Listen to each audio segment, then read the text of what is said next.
Bom, meus amigos, muito boa tarde. Eu me chamo Emir, sou editor-chefe do portal Circuito Aberto News.com.br.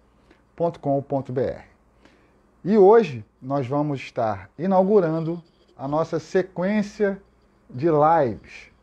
Foi anunciado durante a semana que nós vamos ter um bate-papo tributário com o deputado Rauli, do Podemos de Santa Catarina, do Paraná, me desculpe.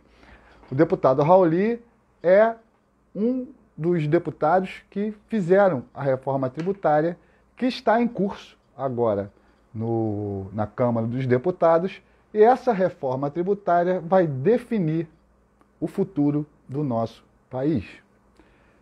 E está comigo aqui o nosso colunista do portal, o Dr. Luiz Meato, que é professor, é advogado tributário, e ele vai bater um papo com o deputado para tentar explicar de uma maneira simples, que é a maneira que nós nos colocamos, explicar sobre o que está acontecendo em Brasília e sobre essa reforma tributária.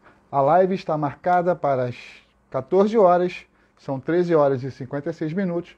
Eu vou fazer agora aqui o convite para o deputado, e assim que o deputado entrar, eu vou passar a palavra para o deputado Rauli e para o Dr. Luiz Meato, que vai bater um papo sobre direito tributário e a reforma tributária aqui no país. Olá. Agora Deu? Estou ouvindo. Agora deu. Beleza. Deputado, primeiramente, eu quero agradecer a presença do senhor nesse bate-papo que o senhor terá com um dos nossos brilhantes colunistas aqui do nosso portal de notícias, o Dr. Luiz Meato, advogado tributarista, que o senhor já conhece ele. E eu quero, de antemão, aqui agradecer a sua disponibilidade por atender o nosso pedido. Espero que esse bate-papo seja um bate-papo muito esclarecedor para as milhares de pessoas que nos seguem e nos acompanham aqui. Eu quero agradecer aqui toda a nossa redação, é um prazer tê-lo. E eu vou passar agora para o Dr. Luiz Meato, que vai conversar com o senhor. Obrigado e bom bate-papo tributário. Obrigado. Olá, Rauli. Tudo Como é que vai, bem, Vossa Excelência? Tudo bem? Tudo jóia. Melhor agora com sua presença. Quanto tempo a vamos gente nós. Corresponde aí pela internet, né? Pelo Facebook, Instagram. Isso. E nunca nos cruzamos aqui, né? Pela nenhuma Só em live a primeira Brasília. vez. É verdade, lá sim. Rauli, você, o nome do deputado federal, Luiz Carlos Jorge Rauli, você é de Londrina? Rauli. Você é natural de Londrina, né, Rauli? Eu sou natural de Cambé. É a cidade irmã de Londrina aqui, conurbada. Eu nasci em Cambé e lá eu fui vereador e prefeito. E depois eu fui secretário de Estado da Fazenda do Paraná, do Álvaro Dias, e me elegi deputado, aí me mudei para Londrina e estou aqui há 32 anos, nesse mesmo apartamento aqui, no centro de Londrina. São várias cidades. Eu acho que o Sul é outro país, né? Parece uma coisa assim. Só tem cidade bonita, é tudo limpo. Quando eu vou para o Sul... Novo, né? Nós somos uma civilização nova. Londrina vai fazer 90 anos no ano que vem. Minha família também completa 90 anos de Londrina esse ano. Boa. E o senhor é professor de educação física também, além de economista, não? Sim.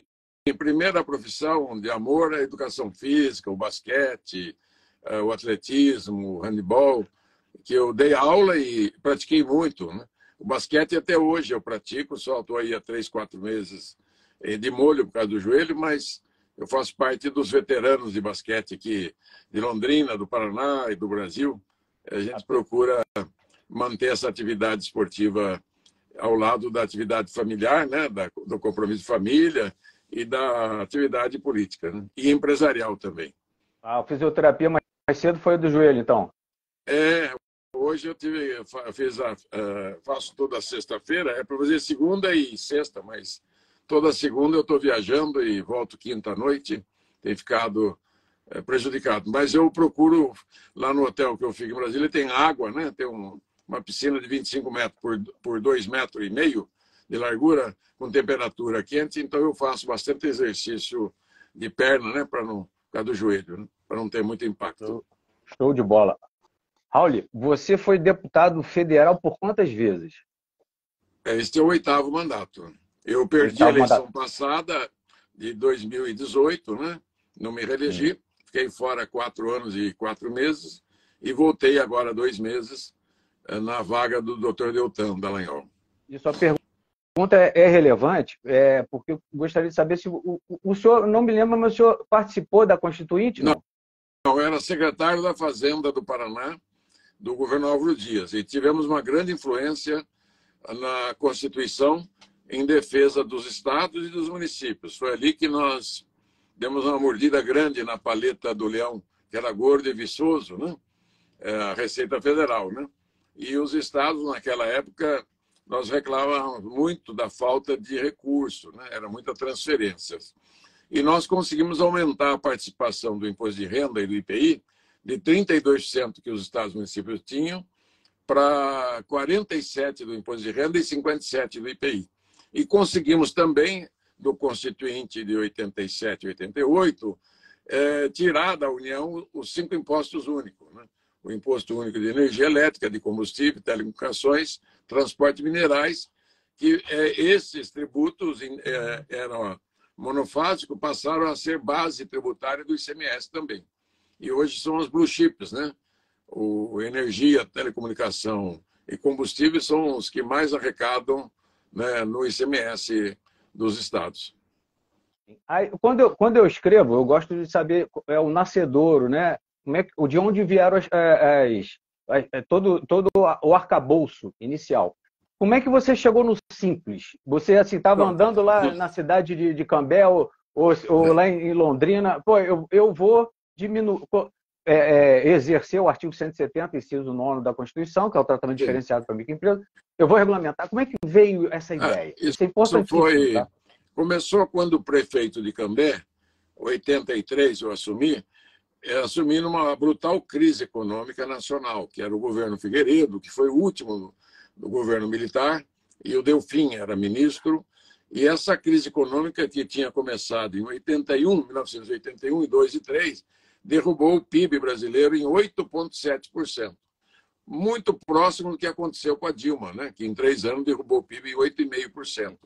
Naquela época, eu já tinha sido vereador, secretário municipal, presidente de companhia, conhecia bem, né, a economia e a política municipal, já era economista, e aí eu vi que tinha 42 indústrias quebradas em Cambé, que é um parque industrial, que a divisa com Londrina é uma rodovia 369, duplicada, onde as indústrias se instalaram ao longo desta rodovia, pegando toda a conexão Londrina-Cambé, aí vai para Rolândia, vai para Ibiporã. A 369, uma rodovia federal, que já era duplicada naquela época, né? Era a única duplicada no estado. E aí criei um conselho, junto com o antigo, o SEBRAE chamava antes SEAG, com membros do SEBRAE da época, com a Secretaria Estadual de Indústria e Comércio, Banco do Estado, Banco do Brasil, Banestado, BADEP, BRDE, Caixa Econômica, a Universidade. Então, juntamos e os empresários da minha cidade, que eram bem-sucedidos, para ajudar a encontrar saída para essas empresas. Aí passamos a ter uma reunião semanal, toda terça, das 7h às 9h, nós fazíamos exercício de procurar as causas e a solução para cada empresa. E ao final de 4 anos, nós tínhamos recuperado 80% das empresas e já captado mais 112. E a fama correu e o Álvaro falou, Raul, né? O Álvaro é de Londrina, né? O Álvaro Dias. O Álvaro Dias, né? Álvaro Dias. Também de Londrina. Ele se elegeu governador e falou, tinha eu, o prefeito de Londrina, Wilson Moreira, de Biporã, Daniel Perisson, o outro de Rolândia, Rio de Janeiro, que eram todos companheiros dele. Ele falou, o Raul quer ir para a fazenda, vai para a fazenda. E deu que cada um escolhesse, se quisesse uma secretaria, eu quero ir para a fazenda. E chegando lá, eu me tornei uma familiaridade muito grande com o desenvolvimento de defesa da microempresa, né? Que essas empresas eram todas pequenas. E lá tinha uma experiência em Cambé, uma das primeiras incubadoras de microempresa do Brasil. Era um empresário que estava em dificuldade, pegou um barracão daquele grande, que era uma fábrica de carreta, e colocou 37 micros mesmo, empresas industriais, uma entrada única, uma conta de luz, e tudo, e cada um tinha sua espaçozinho cercado por tela. E aquilo, eu falei, puxa, esse é o incubadora, né, de negócios. Quando em Curitiba, e aí, em consonância com as microempresas, a Federação Paranaense de Microempresas, o Hercílio de Maringá, que é hoje o presidente do CONAMP, e é membro do comitê gestor do comitê, não, ele é membro do conselho do Fórum das Microempresas do Brasil. Aí eu criei algumas leis para eles. Aí eu fiz um convênio com a Secretaria da Fazenda de Berlim, né, que tinha em aberto lá um convênio, e o meu principal assessor, o professor Clóvis Roger, falou, Raul, isso é muito bom. Né? A Alemanha tem uma grande experiência tributária e é o modelo europeu. Aí eu fiz o convênio e fui conhecer o modelo e eles mandaram para cá permanentemente 2 auditores alemães. E aí eu falei, puxa vida, quando eu cheguei lá em 87, isso tem 36 anos, né? Eu tinha 36 anos exatamente, metade da idade que tem hoje. Falei, mas como que o Brasil não tem um IVA, né? Puxa vida, esse é um erro muito grande. O Brasil não tem um imposto de valor agregado e tem essa miscelânea na base do consumo. A base da renda é a mesma, né? Imposto de renda, pessoa física e jurídica. E no Brasil, por conta da partilha, que os estados e municípios têm hoje 50% do imposto de renda vai para o fundo de participação, a União perdeu interesse no imposto de renda e deslocou a sua atenção para... criou uma aberração que é a CSL, né? Uma contribuição sobre o lucro líquido, jurídica, só para não dar dividendo para os estados e municípios. Então, criou uma jabuticaba brasileira. Bom, mas tem o imposto de renda clássico, né? Que é no mesmo modelo internacional. O imposto patrimonial é o mesmo modelo internacional. É o IPTU, né? É o imposto territorial urbano, rural, veículo, transmissão, causa-morte, intervivos, que é igual todos os países do mundo, né? Da OCDE e todos os países do mundo. E lá eu vi que uma quantidade grande de países do mundo já tinha o IVA e não tinha essa miscelânea da base de consumo. Houve um erro na Constituição de 65, na Emenda Constitucional 18. Não sei se o erro foi de quem mandou o projeto, que era o Bulhões e o Campos, Roberto Campos, ou a FGV, que foi ali que foi gestado esse modelo, ou se foi no Congresso que acabaram desmembrando a base do consumo em 3 tributos. O serviço foi dado para o município, os bens para o Estado, ICMS e ISS, e o IPI, um adicional de bens. Depois da Constituinte, que ela perdeu todos aqueles impostos, ela começou a criar também contribuições na base do consumo. Primeiro grande erro da Constituição de 65, da Emenda Constitucional 18, foi dividir a base do consumo de bens e serviços. É una. Todos os países, hoje, 174 de 193 que têm assento no Banco Mundial, na ONU, utilizam o IVA, um imposto único na base do consumo, que é muito mais do que um imposto. Bom, esse erro levou à desintermediação. Ele começou a encher de problemas, né? O sistema se tornou um sistema anárquico, caótico, com 5.570 leis municipais de ISS, 27 estados e Distrito Federal legislando o ICMS. A conclusão que da Constituinte para cá, medido pelo IBPT aqui do Paraná, tem mais de 470 mil normas tributárias nesse período. Quer dizer, é o manicômio tributário. E ele acumulou, esse modelo, um contencioso tributário, administrativo e judicial de 7 trilhões e meio, 75% do PIB, segundo o INSPER de São Paulo. E a dívida ativa acumulada é 4,5 trilhões, né? 45% do PIB, e o imposto que não deveria ser usado para fazer guerra fiscal, renúncia fiscal, concessão de benefício, porque a população que paga, os estados e a própria União começaram a dar incentivos fiscais para as empresas indevidamente, porque é o consumidor que paga esse imposto. Hoje, por ano, são 600 bilhões, 6% do PIB, de incentivos fiscais que são dados pela pela União e pelos estados, sem falar do ISS, que é muito mal cobrado, que era para ser 5% de alíquota, caiu para 4%, para 3%, e hoje as prefeituras, na média, não conseguem arrecadar 2% de alíquota média. Então, criou uma confusão muito grande, e essa confusão começou a ter custo burocrático, né, de compliance, e hoje, segundo o Banco Mundial, é 100 bilhões por ano, o IBPT calcula 200 bilhões de custo burocrático, né, para pagar o imposto. E os estudos todos que tem da informalidade no Brasil apontam para mais de 25% do PIB na informalidade. Ora, o PIB este ano do Brasil está em 10 trilhões, quer dizer que nós temos 25% de informalidade, 2,5 trilhões, que dá uma sonegação fiscal de 800 bilhões.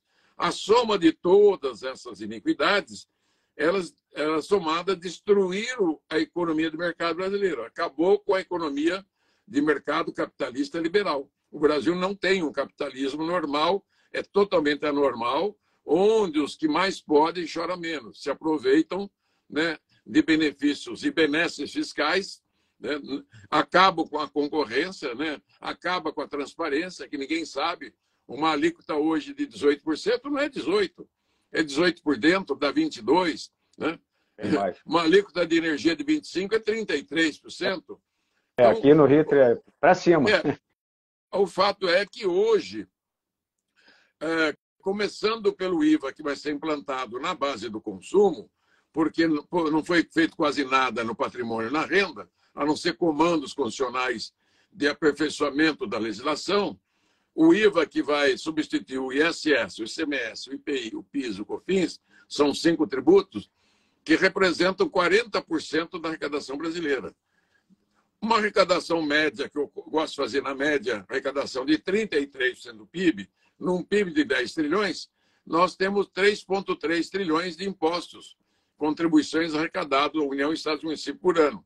Então, só nessa base de consumo, tem 13% do PIB, 1,3 trilhão de reais, que é o imposto efetivamente arrecadado pela União, pelos estados e municípios, através do ISS, ICMS, IPI, PIS e COFINS.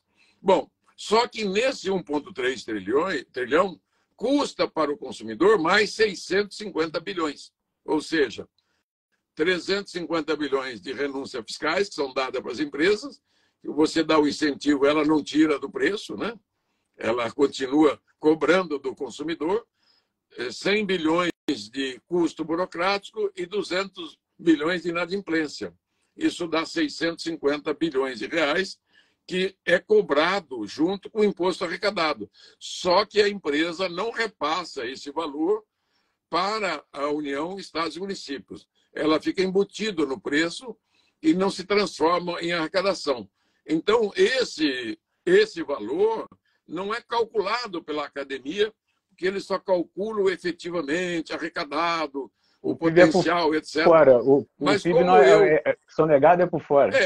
Não é calculado. Sonegado, incentivado. Mas como eu sou um economista com uma visão pública, com uma experiência de 50 anos, eu consigo ver, porque eu já estive dos dois lados, né? Eu sou de uma família de empresário, eu também somos produtor rural, somos empresário, consultor, economista, advogado, médicos. E essa experiência de Secretaria da Fazenda, de prefeito, e de empresário e de economista de vida pública, com 28 anos de mandato, eu enxergo os dois lados. Eu consigo visualizar toda a economia como um todo, né? Que é isso que a gente precisa consertar. Iniciamos com esses 5 tributos, cria um IVA dual, essa dual porque é uma divisão só administrativa, ela não é uma divisão tributária efetiva, porque a alíquota vai ser única e cobrança única para o consumidor, né, para todas as ações de compra e venda em todas as cadeias produtivas, ou seja, em torno de 25%. Né? Eu também, no meu cálculo, o 25% tem nexo, porque eu brinco que é o data howling, né? Se o consumo das famílias, né, você que trabalha muito com isso, o PIB brasileiro é 10 trilhões, mas não são 10 trilhões que são consumidos pela população. Ela só consome 6,5 trilhões, que é o que o IBGE né, pesquisa anualmente com a POF, Pesquisa do Orçamento Familiar. 35% é a produção de governo, né, e o investimento fixo, né, que é 17, 18 cada um, mais ou menos. Porque a produção de bens e serviços da União, do Estado e do município, não é cobrado impostos, né? Ele não é o serviço de segurança pública, educação pública, saúde pública, não se cobra, embora ele pague imposto nas suas compras, né? Entendeu? Ele não é igual à educação privada, à saúde privada, que ele paga o imposto, como a indústria que paga o imposto, entendeu? Então, 35%, e o investimento fixo é devolvido o imposto, porque o ativo fixo, tanto o ICMS, o IPI e o PIS, né, embora não devolva em tempo real, mas tem que ser devolvido. Tá? Então, você só tem 65% do PIB, 6,5 trilhões, que é a base tributária de todos os impostos de consumo no Brasil. Além desses, né, impostos, o Brasil tem mais 35% de tributos sobre o consumo. São a folha, o fundo de garantia, o IOF e os outros tributos que não entraram nessa reforma agora, né? A empregado, empregadora, a folha. Vou só dar um exemplo, Xará, né, Luiz Neto. O Brasil arrecada por ano, em média, na base da patrimônio, que é os 5 impostos patrimoniais, IPTU, IPVA, ITR, ITCMD e ITBI, 4,4% da arrecadação 100. 4,4%. Os Estados Unidos, 11%. A OCDE, que é o clube dos países ricos, né, 30 e poucos países mais ricos do mundo, a média é 5,5% da arrecadação deles. Na base das rendas e proventos de qualquer natureza, onde se tributa os salários, lucros, dividendos, royalties, e os juros, e etc., o Brasil arrecada 20,8%. Os Estados Unidos, 50%. E a OCDE, 35%. Bom, aí você já está vendo que Estados Unidos, patrimônio renda, 60% da arrecadação vem dessas duas bases. Na OCDE, 40%. E no Brasil, né, 25% dessas duas bases. Então, onde que está o resto da arrecadação? No consumo, né, de bens e serviços e folha. Na OCDE, 60% da arrecadação vem do consumo. Nos Estados Unidos, só 40%. E no Brasil, 75%. 75% da arrecadação brasileira vem da base do consumo de bens e serviços. Quer dizer que as famílias brasileiras pagam, de cada R$4, pagam 3 de imposto dentro dos preços dos bens e serviços consumidos por elas. Porque não são as empresas que pagam esses impostos. Elas são meras repassadoras, né? O governo falou lá atrás, assim, olha, empresa do Brasil, vocês vão arrecadar para mim esse valor, cobra aí durante o mês, e no final do mês você me devolve, tá? Aí que começaram os problemas, né? Um devolve, outro não devolve, fica a dívida ativa, vai para o contencioso, um sonega, outro não sonega. Bom, então o Brasil já tem hoje a maior carga tributária do mundo no consumo, né? 75%. Tem como resolver isso? A curto prazo, não. Não dá para transferir carga agora, de imediato, do consumo para a renda, porque é a única base que você tem, né? Consumo e renda. Se você fala assim, olha, para poder ter a tributação do imposto de renda americano, comparado, o Brasil tem que aumentar 150% o imposto de renda das pessoas físicas e jurídicas. Tem como? Não tem. Complicado, é. Não tem. Quer dizer, pode ser aos poucos e aumentando a renda e diminuindo o consumo. Isso está lá no texto da 45 e da 110, que é idealizada por mim. Porque a 110 e a 45 são irmãs, né? São duas PEC que têm origem na 293. Mas a 110 é a charada de tudo, né? Nós vamos por esse caminho também, porque o que destravou a reforma tributária nos últimos 30 anos foi a sua PEC 110, né? Só uma questão, o IVA pode melhorar a nossa posição no OCDE, né, Raul? O IVA é a chave de entrada ao OCDE. Isso. Eu tenho, ao longo de muitos anos, eu sempre tive grande... Eu presidi a Comissão de Relações Exteriores e Defesa Nacional 2 vezes, já presidi a Comissão de Finanças, sempre fiz muita palestra no Brasil e fora do Brasil. E sempre conversando muito com os diretores da OCDE, de quando em quando eles vêm aqui ao Brasil, do Banco Mundial, do Fundo Monetário, do Banco Interamericano, eles falam assim, tem quase 200 itens para cumprir, um pouco mais, para poder entrar no clube dos países ricos. Sem a tributária, sem o IVA, não entra. É o único que é impeditivo que não deixa entrar. Então, eles estão muito assim acompanhando. A Rita Della Féria, que é da área tributarista, né? Que é membro também, assessora da OCDE, tem outros do Banco Mundial assessorando, tem a doutora Melina Rocha lá na Universidade de York, que é especialista em IVA dual. Bom, nisso tudo, eu digo assim, o IVA nosso, se ele for na alíquota 25 e deve ficar em torno dela, porque eu faço a seguinte conta, 13 do PIB tira de 65, quer dizer, se você cobrar por dentro, é 20 sobre 65 dá 13. Aí chamado alíquota por dentro. Como a alíquota tem que ser por fora, porque hoje a alíquota por dentro ela disfarça o percentual correto. Se a alíquota for por fora, vai ser 25. Como? Pega 13 do PIB, tira de 65, que é o consumo das famílias, isso, a diferença, depois você faz a conta de baixo para cima, você vai precisar de 25% para gerar 13 de arrecadação. Entendeu? Não 20, porque a alíquota por fora. Então, dessa maneira, hoje a alíquota somada do arrecadado 13 e da inadimplência, mais o custo burocrático e mais a renúncia fiscal, a alíquota hoje é mais de 40%. Então, eu digo com segurança que a alíquota vai cair de 40% para uma média de 25%. Como a economia tem mais ou menos hoje de bens e serviços em torno de 100 mil itens e subitens, então eu posso dizer que se você reduzir um percentual, digamos, 10% dos 100 mil itens, se reduzir a zero a alíquota, você tem que levantar as 90 mil de 25 para 26 ou 27, dependendo. Então, para o consumidor, para o mercado, para todas as famílias brasileiras, a alíquota vai ser 25, tá? Muito menor do que é hoje. O cidadão não vai pagar a guerra fiscal mais, não vai pagar a inadimplência, não vai pagar o custo burocrático. Vai espremer, né? Vai espremer a sonegação, porque ele vai ser todo eletrônico. Eu acho que consegui aqui. Outro dia você postou no Facebook a alíquota do remédio. Será que é isso mesmo? Vai ser um furo?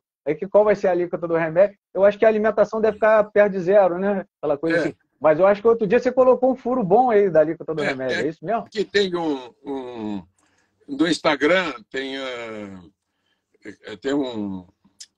Como é que chama lá? Economia... E eles que estão publicando muitas coisas boas, eu sigo ele, né? E eles estão publicando os dados da Associação Comercial de São Paulo, que é do IBPT. Quanto que tem de carga tributária num carro? 44%. Para quanto que vai o carro? Para 25%. A geladeira, 50%, vai para 25%. O remédio, 32%, vai para 10%, porque o remédio está dentro da alíquota especial. Remédio e comida vai para 0%, remédio vai para 10% e não 25%. Transporte público vai ser 0%. Que mais? Saúde e educação vai ter uma alíquota reduzida. Esses itens, por que eles vão ter tratamento diferenciado? Porque eles são os direitos do cidadão, que está lá na Constituição, no artigo 5º, né? E dever do Estado. Quer dizer, o que um país tem que oferecer ao seu cidadão quando organiza os governos? Ele tem que dar condição de saúde pública para todos, educação pública para todos, né? Transporte público, alimentação e habitação. Né? Esses são os pontos centrais que devem ter tratamento diferenciado para que todos tenham acesso. Porque se você tributa muito educação e saúde privada, a classe média que está ali exprimida, ele volta para o setor público. Ele tira o filho da escola, do plano de saúde e volta para o setor público. Então, é uma atividade de Estado. Se eu for na Inglaterra, na França ou no Canadá, a saúde é 100% pública, a educação também. Então, como o Brasil não tem capacidade, o governo federal e o Estado municipal, de dar 100% de educação, é permitido no Brasil ter educação privada e saúde privada com os planos de saúde. Então, é isso que a gente está naquela intermediária, né? Então, é importante você cobrar dos outros itens, porque não tem como você descobrir o cobertor de um, você tem que passar o cobertor para o outro. Puxou o cobertor para mim, descobre o outro. Então, essa regra da tributação, você tem que ter uma tributação sabendo que você, se você zerar muitos itens, você tem que compensar do outro lado, porque não tem almoço grátis, alguém tem que pagar esta conta. Só que a sacada do IVA, os franceses sempre foram, né, o centro intelectual do mundo, desde a Revolução Francesa, né, Paris, Cidade de Luz, foi lá que eles bolaram o IVA. Como ter um imposto que cobre do consumo de bens e serviços e não interfira nas regras de negócio.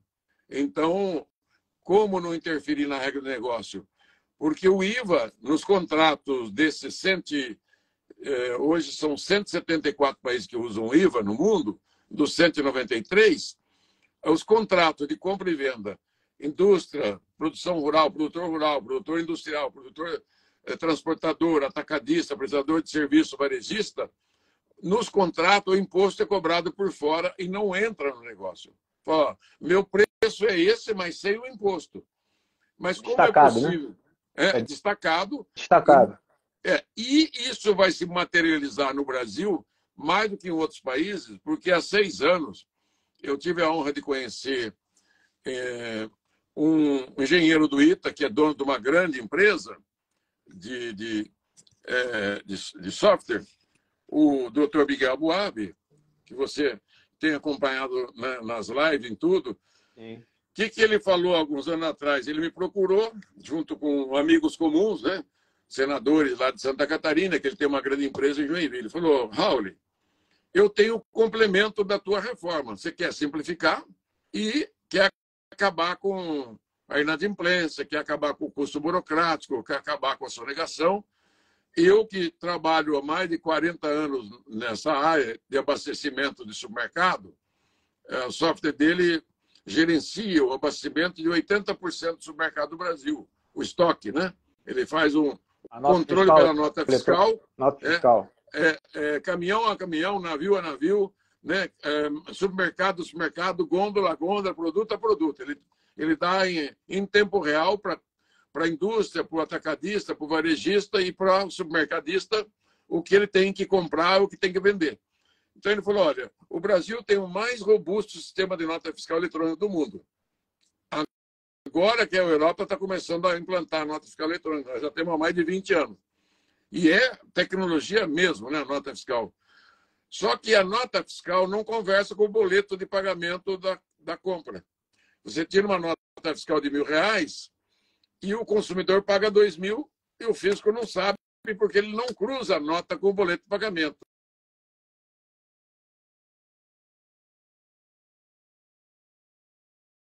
Gente.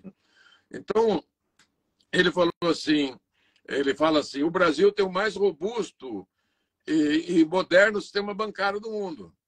Então, o que nós temos que fazer, né, deixar de correr atrás da circulação de mercadoria e seguir o pagamento da compra.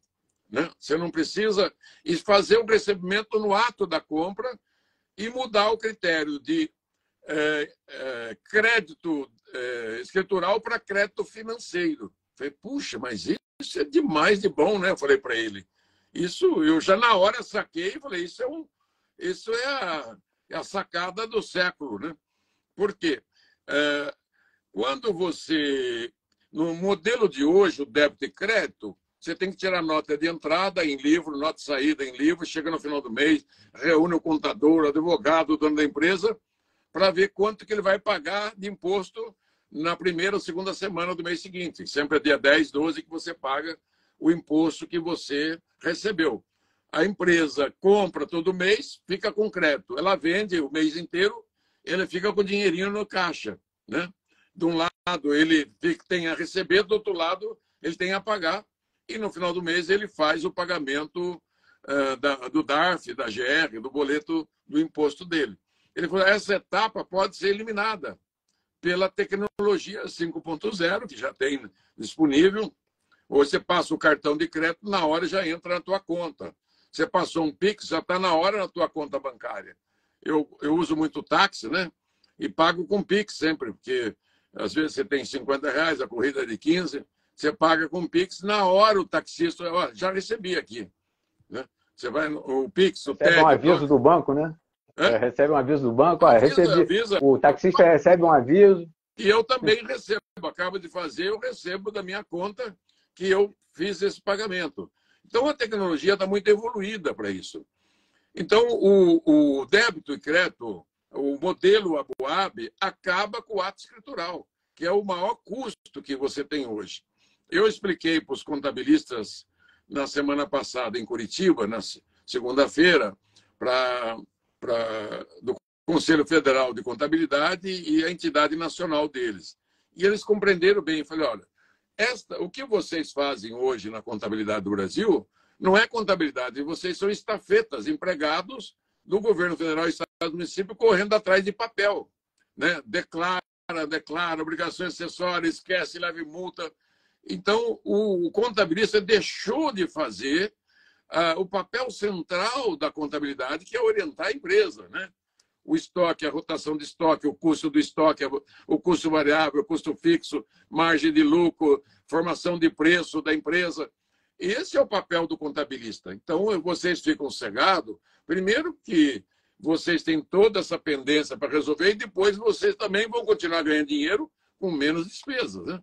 Com menos despesa. Até porque, nesse modelo Abuab, a obrigação de pagar o imposto não é mais de quem vende, mas sim de quem compra. E fica embutido. Então, vamos fazer uma cadeia produtiva curta aí. O produtor rural de qualquer atividade, indústria de mineral, vegetal, animal, qualquer que seja atividade rural extrativa ou de produção, ele compra muito insumo, né, para produzir. Um saco de soja ele gasta até 60% de insumo, semente, adubo, combustível, contrata trator, contrata colheitadeira, contrata tudo mais. Então, ele fica com aquele monte de crédito lá. Segundo a LCA, o agricultor brasileiro tem um crédito acumulado micado, que ele não consegue receber, de 12% da sua safra. Porque o modelo hoje, o Estado não paga, a União alguma coisa paga, outra não paga. Então, quer dizer que ele produziu 700 bilhões no ano passado, a safra primária, toda a safra agro do ano passado primária, 7 do PIB, ele deixou de receber 80 bilhões, que esse dinheiro poderia estar na economia do interior do Brasil, em 5 milhões de propriedade, comprando trator, comprando máquina, comprando plano de saúde, gastando mais nas lojas, né? Poderia circular toda a riqueza do interior do Brasil e aquecer a economia do interior do Brasil, além da produção rural. No modelo nosso do IVA 5.0, que está na 45, na 110, ele, ao vender o seu produto para a indústria ou para exportação, como queira, ele recebe de volta, porque esse dinheiro vai estar na conta IVA dele, nas nuvens. Automático, não vai precisar mais você ficar correr atrás desse crédito que não recebe nunca. Nada mais escritural, nenhum papel na mesa, nada, tudo automático.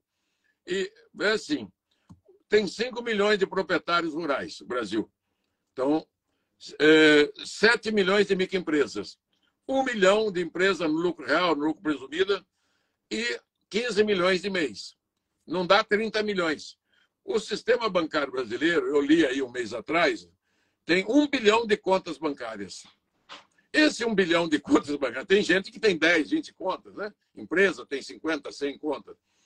Para onde vai o dinheiro que eu coloco e tiro dos bancos? Eu deposito e saco. Ele vai para uma central nas nuvens única, lá da Febraban, né? Que é supervisionada pelo Bacen, pelo Banco Central. O modelo IVA é a mesma coisa, ele não precisa ninguém pôr a mão no dinheiro.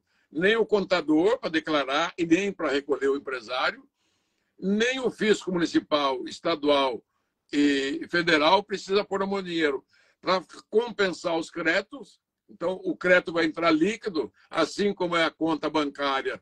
Você depositou, você tem lá 100 mil de crédito. Você gastou 80, o teu crédito abaixa para 20, né? Não é isso? Isso faz instantaneamente nas contas bancárias. Eu tenho R$1.000, eu saquei 500, eu tenho 500 na conta. Então, o modelo é automático, é possível isso, mesmo sem depender da Febraban. Porque a Febraban, no começo... Recapitulando só um detalhe, você conheceu o IVA, então, quando você começou a pesquisar o MEI e o Simples? Não, antes. Nessa época? Antes. Bem antes. Foi bem antes, foi em 80. Foi apresentado o IVA. Conheci o IVA em 87. E o Simples, eu comecei a trabalhar com ele na Câmara, quando eu cheguei lá em 91. Em 96, nós criamos o primeiro Simples Federal, em 96. Isso. O relator foi o Paulo Bauer. Foi numa medida provisória na marra, porque o Everardo não queria. Isso é uma excrescência, onde já se viu. E nós aprovamos e fizemos o Fernando Henrique aprovar. Depois eu criei o IVA, o Simples 2, 3, 4, 5, todos da minha autoria. E em 2006, o Carlos Mérez, nos reunimos junto com o Sebrae e com a Frente Parlamentar da Microempresa Nossa e decidimos fazer um Simples Nacional com base no dispositivo da Emenda 42, que permitia que a União, Estado e Município tivesse um único regime de cobrança de impostos para a microempresa, porque né? Os prefeitos, na lei antiga, eles não entraram, nenhum governador. Aliás, só um prefeito, que é o Salomão, que era prefeito do Espírito Santo, que agora é o presidente da Frente Parlamentar. Só um prefeito da época entrou no Simples Federal. Nessa discussão no Congresso, que agora está indo para o Senado, o Simples vai ser mantido? Sim, vai ser mantido. Mas eu, como pai do Simples, né, que eu fui o relator da Lei 123, né, criei o Simples e o novo MEI e o novo Simples, eu digo assim, é bom para a microempresa de comércio e indústria, né, entrar no IVA. E a gente faz uma lei, porque o Simples eu juntei 8 impostos numa única cobrança, né? Nós juntamos. Então, a guia do comerciante industrial é ICMS, IPI, PIS, COFINS, folha de pagamento, imposto de renda, CSL. E para as prestadoras de serviço, muda o ICMS e põe o ISS, entendeu? O ICMS não cobra do prestador de serviço e vice-versa. Então, essa cobrança hoje é feita única no mês seguinte, né? Apuração da receita bruta, não é pela entrada menos saída, não é por valor agregado, é pela receita bruta, aplica uma alíquota e nas faixas que tem até 4.800.000. Então, no modelo IVA, é preferível que se cobre no IVA. E, separadamente, a gente faz um Simples para eles com a folha, com o imposto de renda e com a CSL. E os encargos que tem na folha também, você pode juntar tudo, né? Numa cobrança única, pequena, para dar vantagem à micro e pequena empresa. E aí a gente faz o enquadramento delas.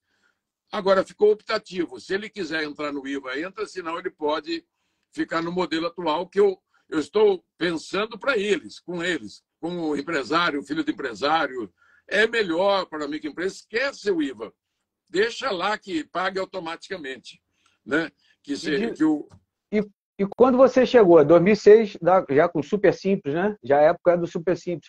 Como é que você chegou na PEC 110? Agora vamos dar um saltozinho interessante, que é aí que é a chave de tudo. Como é que o senador Roberto Rocha falou assim, Raul, a bola é sua, pode chutar.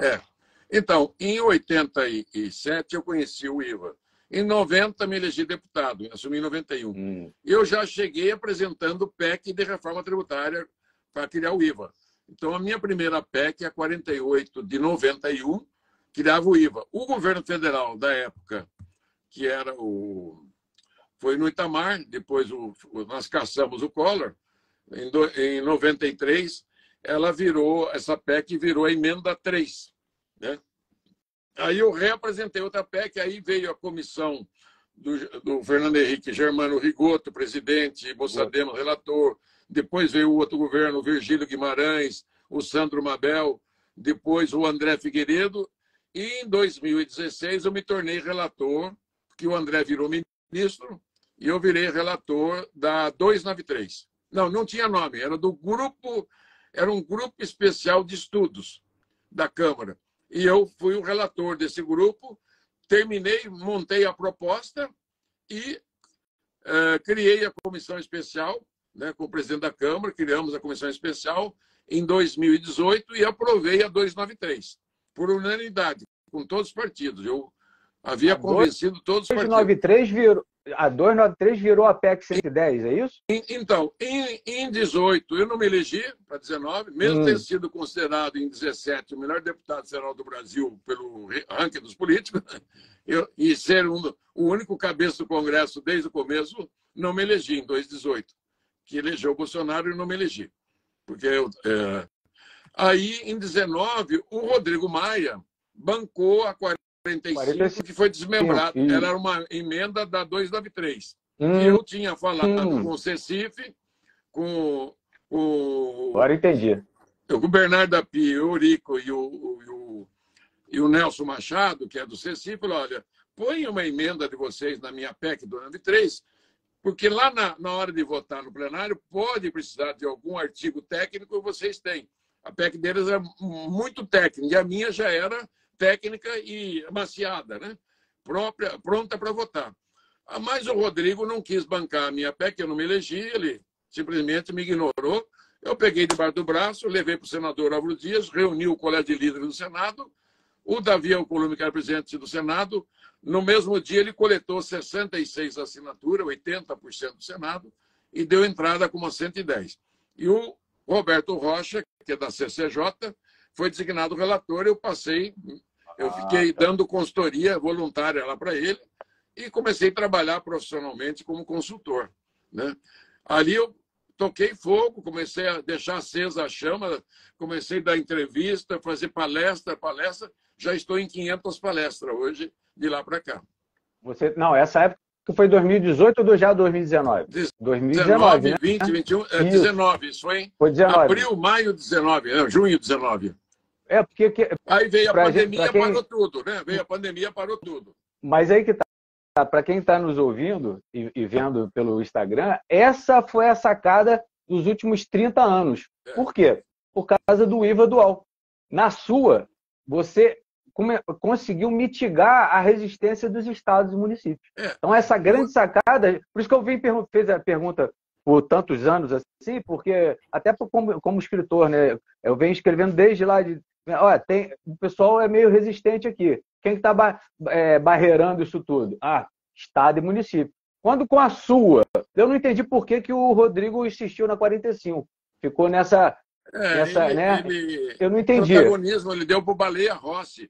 E, claro, tinha bandeira maior no país do que a tributária. Ele sacou isso, o Baleia. Né? O Baleia pegou na hora e passou a ser estrela nacional, tanto que ele virou presidente do MDB. É bandeira de gente grande. Mas não aqui na minha terra, viu? Não aqui em Londrina. Mas pensa bem, Aulis, eles nunca conseguiriam sem a 110. Eu não entendi. A grande sacada foi a sua, PEC. Não, e preparei o caminho, a gente criou o IVA dual, o Roberto Rocha, eu. Estava o Sintra e estava o Paulo Guedes, que o Paulo Guedes só pensava na CPMF. Fizemos um acordo. Falou, olha, a Receita quer destacar, não quer ter o IVA junto com os estados. Podemos criar o modelo canadense? Falei, perfeitamente. Eu já tinha ele em mente. Na hora, criamos o dual. Por quê? A Receita Federal fica com a contribuição e o Estado imposto. Por que contribuição? Porque é o dinheiro que financia a Seguridade. Ele financia a Previdência, a Saúde e a Assistência Social. Então, é um dinheiro carimbado. E onde que vai ter mais problema no futuro do Brasil? Na Previdência e Saúde. A população está envelhecendo, já está em 40 milhões de aposentados, amanhã vai para 50. Então é ali que tem que ter o imposto separado mesmo. Foi uma sacada que acabou dando certo. E ali também facilitou muito a negociação com os estados. Então, esse feeling que você está trazendo que é essencial. Eu estou com um compromisso agora de família impreterível. Podemos continuar outro dia, vai ser um prazer grande. Eu vi que você gosta o que você já trouxe é craque. Você é super o que você já trouxe de esclarecimentos, principalmente sobre o Simples e sobre o IVA dual, foi perfeito. A gente marca outra bate-papo tributário aqui na coluna Tranquilo. Momento Para mim é um Tributário. prazer, porque eu gosto de colocar e de esclarecer, tirar dúvida, tirar medos. É o que tenho feito. Essa semana, à noite, eu faço mais umas 19 horas, já vai para umas 8 essa semana. Show de bola. Só que com você é mais interativo, porque você tem assim um histórico, conhecimento. Ficou muito boa a nossa live aqui.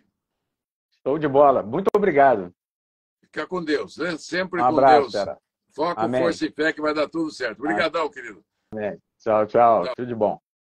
Bem, obrigado a todos. É uma matéria que a gente tenta desmiuçar, que a parte tributária é complexa, mas é a parte mais sensível do corpo, né? O bolso é a parte mais sensível do corpo humano. E vocês viram que sem esse personagem aí, a reforma tributária não iria sair novamente. Eles estavam há 30 anos querendo fazer um IVA único, com alíquotas únicas, e essa sacada do IVA dual, ela destrinchou, desatou os nós, que eram os estados e municípios. Essa reforma tributária ainda vai demorar anos.